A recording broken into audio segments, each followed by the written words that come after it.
Good afternoon बच्चों, कैसे हैं आप लोग।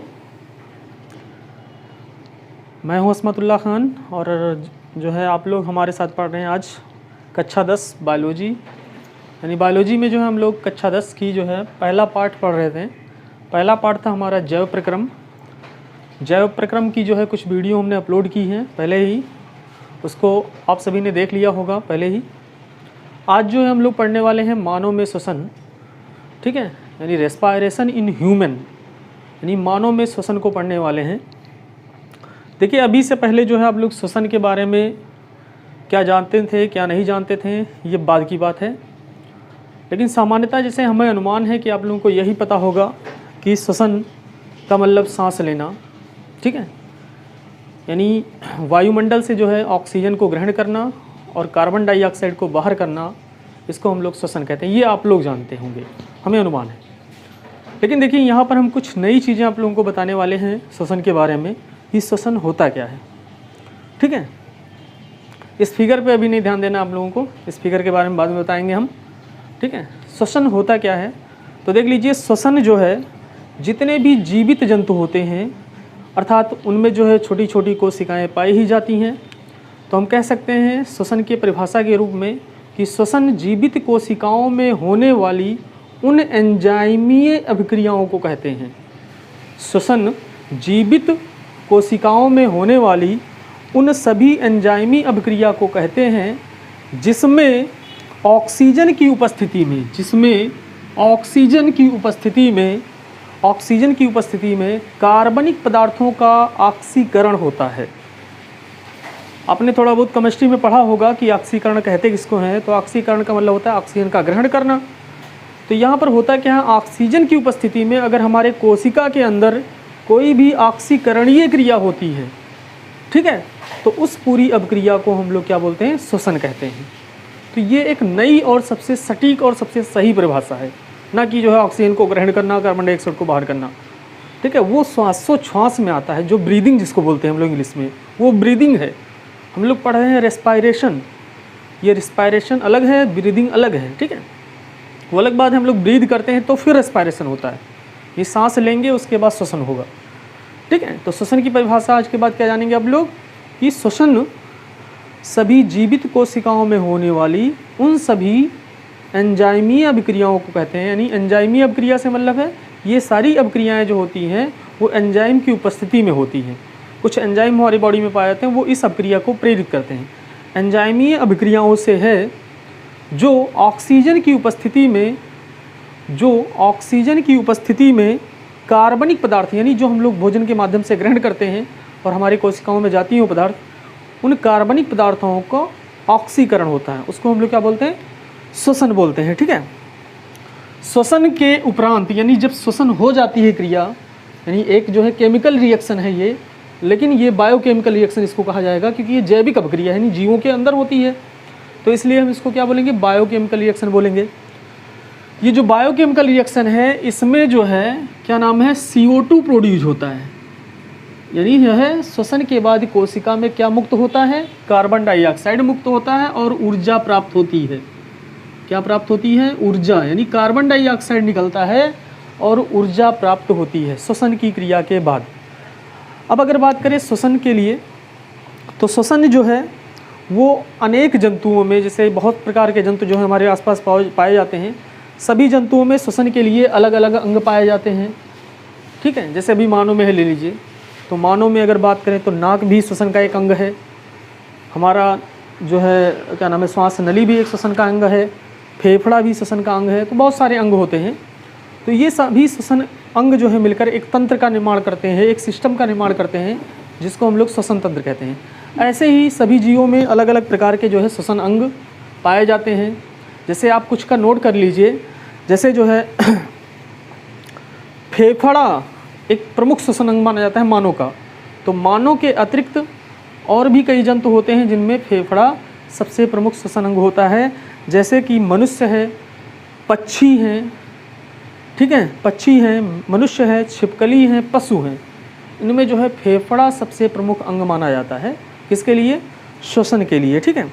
इसके अलावा जो है मकड़ी और बिच्छू में मकड़ी और बिच्छू में जो श्वसन अंग होता है सबसे प्रमुख, वो होता है बुक लंग्स। जैसे हम लोगों में क्या है, फेफड़ा है, उनमें क्या होता है, बुक लंग्स उसको बोलते हैं। लंग्स मतलब होता है फेफड़ा ही, लेकिन वो किताब के नुमा कुछ होता है, किताब के आकार का होता है, इसलिए उसको बुक लंग्स कहते हैं। तो आपसे अगर पूछ लिया जाए कि बुक लंग्स नामक श्वसन अंग किस में पाए जाते हैं, तो किस में बताएंगे भाई, किस में बताएंगे, मकड़ी में और बिच्छू में। इसके अलावा कुछ जंतु ऐसे होते हैं जो अपनी त्वचा द्वारा भी श्वसन करते हैं, जैसे मेढक ले लीजिए, ठीक है, वो त्वचा के द्वारा श्वसन करते हैं। केचुआ है, वो भी त्वचा के द्वारा श्वसन करता है, ठीक है। तो ये सब जो है हमारे या जंतुओं के जो है श्वसन अंग हो गए, जिनमें हम लोगों को जो है खासकर फोकस करना है मनुष्य के श्वसन अंग पर। अब चलिए मनुष्य के श्वसन अंग की बात करते हैं। तो यहाँ पर जो है हमने जो है एक डायग्राम ड्रा किया हुआ है, ये फिगर बनाया हुआ है, ये वाला फिगर, ये मनुष्य के श्वसन तंत्र का फिगर है। श्वसन तंत्र मतलब जो श्वसन अंग से मिलकर एक सिस्टम का निर्माण होता है, उसी को हम लोग श्वसन तंत्र बोलते हैं। तो मनुष्य के श्वसन तंत्र के अंतर्गत जो है निम्न भाग पाए जाते हैं। कौन कौन से भाग हैं, एक ये तो नसिका है, यानी नसिका मतलब होता है नाक और नासा मार्ग, उसके बाद ग्रसनी, फिर श्वास नली, फिर जो है फेफड़ा। ये 4 प्रमुख श्वसन अंग होते हैं, और 4 में सबसे मुख्य अगर बात की जाए तो सबसे मुख्य होता है फेफड़ा। कौन कौन से होते हैं, नासा मार्ग यानी नसिका और नासा मार्ग, अगला है ग्रसनी, फिर क्या है श्वास नली, फिर क्या है फेफड़ा। ये 4 प्रमुख जो है श्वसन अंग होते हैं, जिनमें सबसे प्रमुख कौन सा है, तो सबसे प्रमुख जो है फेफड़ा है। तो इस तरह से आप जो है नीचे क्या लिखेंगे कि जो है मनुष्य के शरीर में कुछ प्रमुख श्वसन अंग पाए जाते हैं जो है श्वसन तंत्र का निर्माण करते हैं। उसमें नंबर 1, 2 डाल के जो है चारों लिख लीजिए। अब उसके बाद अगर पहले अंग की बात करें, नसिका एवं नासामार्ग की बात करें, तो नसिका जो होता है उसका वायुमंडल से कनेक्ट होता है भाई, क्योंकि बाहर होता है तो उसका वायुमंडल से कनेक्ट होता है। इसमें 2 नासा छिद्र पाए जाते हैं, यानी नसिका यानी नाक में 2 नासा छिद्र होते हैं। उन नासा छिद्र में वो जो नासा छिद्र होते हैं, यहाँ पर एक बीच में जो है सेप्टम पाया जाता है, विभाजक पट्ट पाया जाता है, जो दोनों क्या नाम है छिद्रों को जो है बांटता, इधर उधर पृथक करता है। तो हम कह सकते हैं कि नसिका जो होता है वो नासा छिद्र के माध्यम से, ये नासा छिद्र होगा, 2 नासा छिद्र होगा, और नासा छिद्र से होते हुए नासा छिद्र के अंदर का जो मार्ग होता है उसको बोलते हैं नासा मार्ग। क्या बोलते हैं, नासा मार्ग। नासा मार्ग से होते हुआ वो ग्रसनी में जाकर खुलता है। कौन, जो नसिका नासा मार्ग होता है वो जाकर कहाँ खुलता है, यानी कहाँ अटैच होता है, जुड़ा होता है, वो ग्रसनी से जुड़ा होता है। अब अगर नासा मार्ग की बात करें तो नासा मार्ग के ही माध्यम से जो मनुष्य है वो वायुमंडलीय वायु को अर्थात ऑक्सीजन को जो है ग्रहण करता है और अपने फेफड़े में पहुंचाता है। नासा मार्ग में आप लोग सबके है, नासा मार्ग सबके है, नसिका। आपने देखा होगा कि आगे की ओर छोटे छोटे बाल पाए जाते हैं। ये जो बाल होते हैं वो वायु के द्वारा जो धूल के कण या जो है मिट्टी के कण आते हैं उनको जो है अंदर जाने से रोकते हैं। इसके अलावा जो है इस नासा मार्ग में अंदर की ओर जो है कुछ श्लेष्म तरल पदार्थ भी स्रावित होते हैं, कुछ श्लेष्म तरल पदार्थ, ठीक है। सब लोगों के जो है नाक में उंगली जा रही होगी। कुछ श्लेष्म जो है तरल पदार्थ पाए जाते हैं। वो जो तरल पदार्थ होते हैं यानी चिपचिपे पदार्थ होते हैं, वो भी मिट्टी के कणों, धूल के कणों को अंदर जाने से रोक लेते हैं, वहीं पर चिपका देते हैं, और फिर वो जो है नाक के रूप में बाहर निकल जाता है हमारे, ठीक है। तो उसके बाद दूसरा नंबर हम लोग जो है ग्रसनी की बात करेंगे। ग्रसनी जो होता है उसका जो अग्र छोर होता है उसको हम लोग अग्र नसिका बोलते हैं, और जो पश्च छोर होता है ग्रसनी का उसको हम लोग पश्च नासा मार्ग या पश्च नसिका बोलते हैं, ठीक है, ग्रसनी। उसके बाद जो तीसरा अगर हेडिंग डालेंगे आप लोग, या तीसरा हेडिंग डालना चाहें तो ये श्वास नली, ये जो आपको जो है पाइप नुमा संरचना दिख रही है, ये हमारी श्वास नली है, जिसको इंग्लिश में रेस्पायरेटरी ट्रैक्ट कहा जाता है। क्या कहा जाता है, respiratory tract, respiratory tract, TRACT, यानी श्वास नली को कहा जाता है। श्वास नली जो होता है अगर बात की जाए तो लगभग ये श्वास नली लगभग 13 से 14 सेंटीमीटर यहाँ से यहाँ तक का लंबा होता है। ये श्वास नली जो होता है वो आहार नाल से अलग होता है भाई, इसीलिए हम लोग खाना खाने के दौरान भी सांस ले सकते हैं।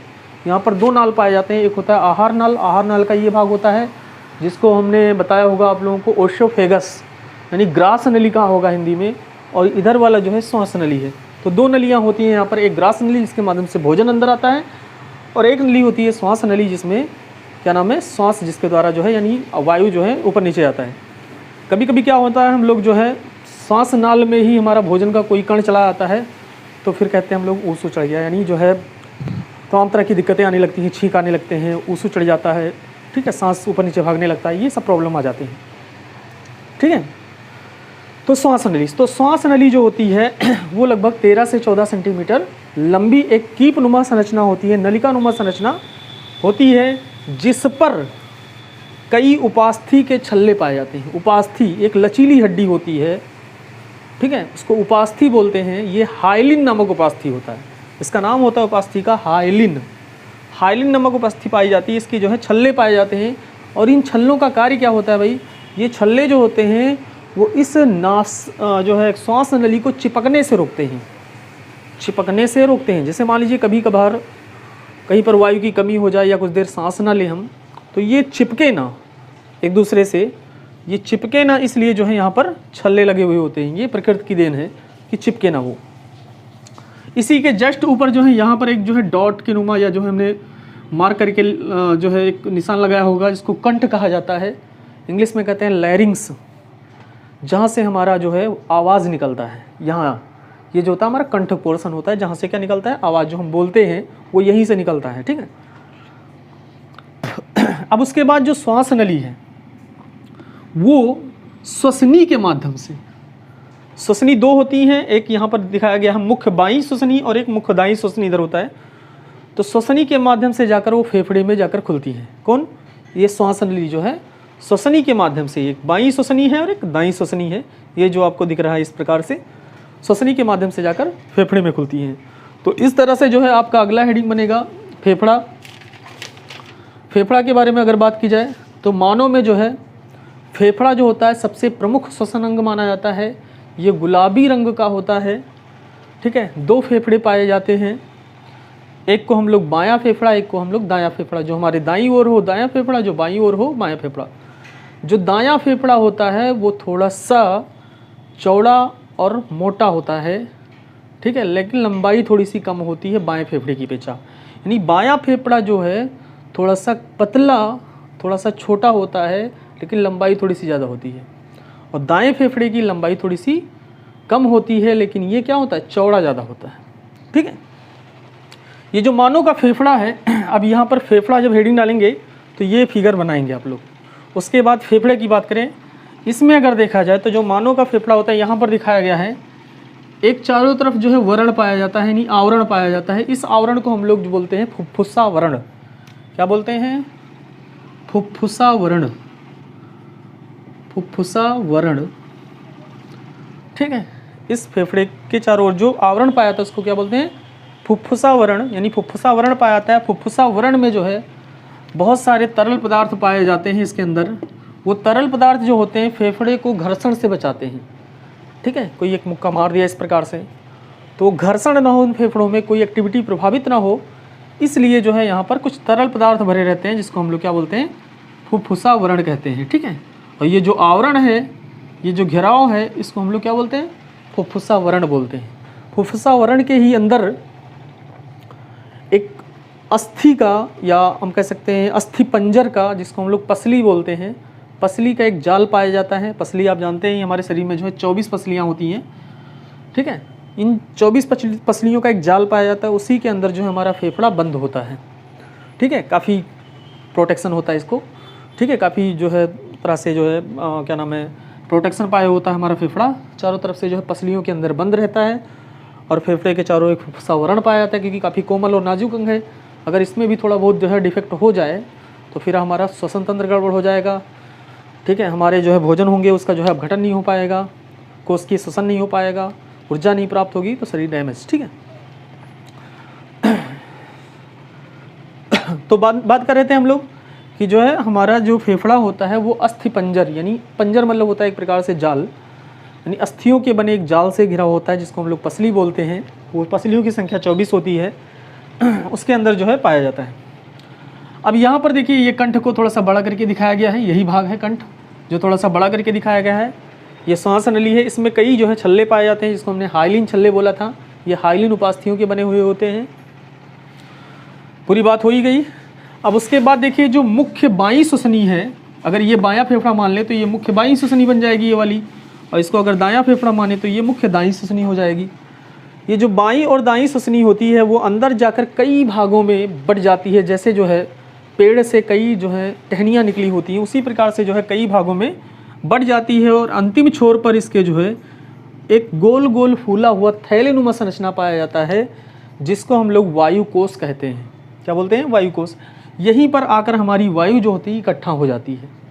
यहीं पर हमारी वायु जो हम ऑक्सीजन ग्रहण करते हैं वो जाकर इन्हीं जो है वायु कोशों में इकट्ठा रहती है। फिर यहीं से जो है वो विसरण के माध्यम से वो हमारे कोशिका में प्रवेश करती है। कौन? वायु। विसरण के माध्यम से, और किसके द्वारा? ब्लड के द्वारा, यानी ब्लड में घुलकर वो हमारे शरीर के विभिन्न कोशिकाओं तक पहुंचती है, जहां श्वसन की क्रिया होती है। श्वसन की क्रिया का मतलब कि ऐसी अभिक्रियाओं से है, यानी ऐसी एंजाइमी अभिक्रियाओं से है, यानी जो एंजाइम की उपस्थिति में होती हैं, जो हमारे शरीर में पहुंचकर ऑक्सीजन की उपस्थिति में कार्बनिक पदार्थों का ऑक्सीकरण करती है। तो यही जो वायु होता है, वायु कोश में जो वायु भरा होता है, अर्थात जो ऑक्सीजन होता है, वो ब्लड में घुलकर जो है कहाँ पर पहुँचता है? पूरे शरीर में जो है पहुँच जाता है। ठीक है। बहुत असंख्य जो है इसमें वायु कोश पाए जाते हैं। माना जाता है एक फेफड़े में लगभग 2 करोड़ वायु कोश पाए जाते हैं। 2 करोड़ वायु कोश पाए जाते हैं। ठीक है। बहुत ही छोटे छोटे होते हैं, उनमें जो है वायु हमारी भरी रहती है। एक बात और यहाँ पर लिखा गया है, इसको डायफ्राम बोलते हैं। क्या बोलते हैं? ये डायफ्राम है। ठीक है। डायफ्राम जो होता है वो काफ़ी एक प्रकार से परतनुमा होता है, जो फेफड़े के नीचे पाया जाता है। ये डायफ्राम जो होता है कभी कभी सिकुड़ जाता है, कभी कभी रिलैक्स हो जाता है। ये यहाँ पर सिकुड़ा हुआ दिखाई दे रहा है ऊपर की ओर, और कभी कभी ये रिलैक्स होकर यहाँ भी पहुँच जाता है, ऐसे भी पहुँच जाता है। ठीक है। तो वो डिपेंड करता है कि हम लोग सांस ले रहे हैं कि छोड़ रहे हैं। तो सांस लेंगे तो हमारा सीना फूलेगा, ऊपर की ओर जो है डायफ्राम खिंच जाता है। तो जब सांस छोड़ते हैं तो डायफ्राम रिलैक्स होता है और जो है नीचे की ओर आ जाता है। ठीक है। तो ये रिलैक्स वाली अवस्था है जब हम सांस छोड़ते हैं, और ये वाली अवस्था कौन सी है? जब सांस ले रहे होते हैं। ठीक है। तो इस प्रकार से जो है आज हम लोगों ने जाना कि मानव में श्वसन किस प्रकार से होता है, और श्वसन में कौन कौन से अंग पाए जाते हैं, और अंग के अंदर की संरचनाएं कौन कौन सी हैं, उनका क्या क्या कार्य होता है, कौन कौन सी चीज़ें पाई जाती हैं। ठीक है। तो आज की वीडियो में बस इतना ही। अगली वीडियो में जो है हम लोग पढ़ेंगे श्वसन की क्रियाविधि का, कि किस प्रकार से हमारी कोशिकाओं में श्वसन होता है। यानी जो श्वसन हमने बताया कि श्वसन जो है एक एंजाइमी अभिक्रिया है, जो हमारे शरीर की कोशिकाओं में जाकर या कोशिकाओं में पहुंचकर जो है ऑक्सीजन की उपस्थिति में कार्बनिक पदार्थों का ऑक्सीकरण करती है। तो किस प्रकार से हमारी कोशिकाओं में श्वसन की क्रिया कर रही है, यानी किस प्रकार से कार्बनिक पदार्थों का ऑक्सीकरण हो रहा है, वो क्रियाएं जो हम लोग पढ़ेंगे श्वसन की क्रियाविधि के अंतर्गत। तो वो हम पढ़ेंगे जो है अगली वीडियो में। आज की वीडियो आप लोगों को कैसी लगी ज़रूर बताइएगा कमेंट सेक्शन में, और वीडियो को अगर अच्छी लगी हो तो लाइक और शेयर ज़रूर करिएगा। धन्यवाद।